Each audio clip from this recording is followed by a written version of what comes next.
são 6h11. Você que está assistindo agora o Correio Amanhã, assistindo o João. Você lembra do caso daquele barbeiro que foi preso após esfaquear o padrasto? Foi lá e fez justiça com as próprias mãos. Esse cara, ele tinha abusado sexualmente da irmã dele, do barbeiro. Uma menina de 7 anos. Uma criancinha de 7 aninhos. Aí o cara ficou revoltado, foi lá na porta da delegacia. Quando o suspeito, o acusado de estupro, ia prestar depoimento, ele foi lá e esfaqueou esse cara. Após muitos protestos e pedidos da família, de amigos, a prisão desse barbeiro foi revogada. Na tela com o João Thiago. A prisão foi revogada graças à intervenção também do pessoal dos direitos humanos, aqui da Defensoria Pública da Paraíba. A gente está aqui com o Dr. Manfredo Rosenstock, que é defensor público e atua junto ao Departamento de Direitos Humanos aqui da Defensoria Pública. Foi um dos responsáveis por conseguir a revogação dessa prisão do Cláudio Vinícius, de apenas 20 anos, que tinha sido acusado de esfaquear o padrasto dele, que estava sendo acusado de abusar sexualmente da irmã do Cláudio Vinícius, uma menininha de apenas 7 anos de idade.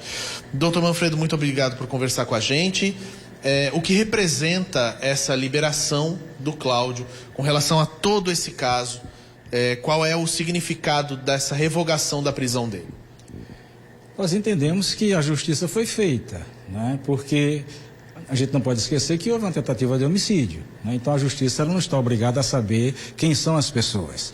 Mas quando a gente coloca dentro dessa dimensão de que é um jovem de 20 anos de idade, de bons costumes, uma pessoa que estava apenas defendendo a sua família, porque muitas pessoas acham que ele foi fazer isso, ou esse fato aconteceu, por conta de raiva, porque ele fez... Não, lógico. Ele está triste porque ama a irmã com apenas 7 anos de idade, mas além desse caso ter acontecido, o cidadão ficou ameaçando de morte a família, dizendo que se tomasse qualquer atitude, se o denunciasse, ele iria fazer alguma coisa contra a família. Isso, o ex-padrasto dele ficava mandando mensagens e ameaças dizendo que ia tomar uma atitude violenta se eles tentassem buscar a justiça. Perfeitamente. E aí teve a desdita dos dois se encontrarem e o rapaz, levado por uma emoção muito forte, e aí tem um misto da emoção e do medo, né, de que a família, tanto é que a família é a terceira vez que ela se muda, porque nós temos uma gravação onde ele diz que, olha, eu tenho quem faça o serviço. É como se ele tivesse, eu estou fugido, eu vou sair daqui, mas eu tenho quem faça o serviço. Então, para a família, essa ameaça que ainda continua na mente deles, pelo menos no emocional deles estão péssimos, de toda a família, né? Estão na casa de parentes com medo de que aconteça alguma coisa diante dessas ameaças. Quais são os próximos passos nesse processo agora?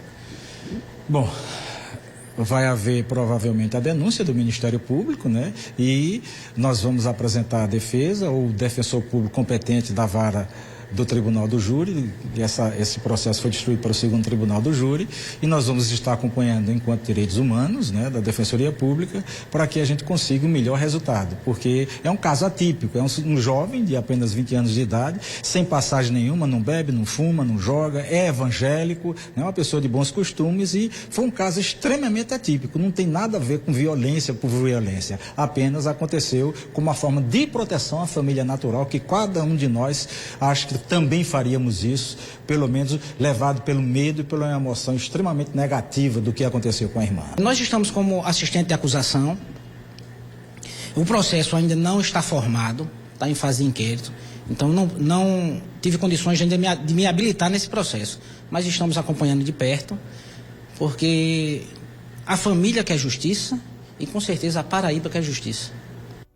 Tanto é que o barbeiro, o rapaz que foi lá e fez justiça com as próprias mãos, tanto é um cara de bem, um cara que tem uma profissão, um cara que tem um endereço fixo, um cara tranquilo. E foi o que o promotor disse aqui agora, né? Ele, revoltado com o que tinha acontecido com a irmã dele, ele foi para cima, perdeu a cabeça, foi para cima. Mas segundo a própria justiça entendeu que ele não traz nenhum risco para a sociedade, não traz nenhum risco, tanto é que decidiu colocar em liberdade e ele vai responder agora, né, o que fez em liberdade. Mas, João, você está dizendo que ele fez está certo? Claro que não, gente. Eu não estou aqui concordando com a atitude dele ter ido lá e tentado matar esse cara acusado de estuprar a própria irmã dele. Eu não estou dizendo que ele está certo de ter feito isso. Pelo contrário, está errado. Ele atentou contra a vida de uma outra pessoa. Ele atentou, mas a justiça, levando tudo isso em consideração, vai colocar e vai deixar o cara em liberdade. É claro que ele vai responder em liberdade, deve usar tornozeleira eletrônica, como os outros criminosos. Agora, colocar um cara desse dentro de um presídio, aí é botar ele dentro de uma escola do crime. Um cara que não tem passagem, ou até então, não tinha passagem pela polícia, não tinha nenhum problema com a justiça. Eu não estou aqui defendendo a atitude dele. Estou aqui defendendo o cara que ele era até esse momento. Tanto é que a justiça entendeu assim, foi colocado em liberdade e agora vai responder o processo assim, né? E sendo assistido, claro, pela justiça. Cadê o Bill, meu querido Rafinha? Cadê o Bill, meu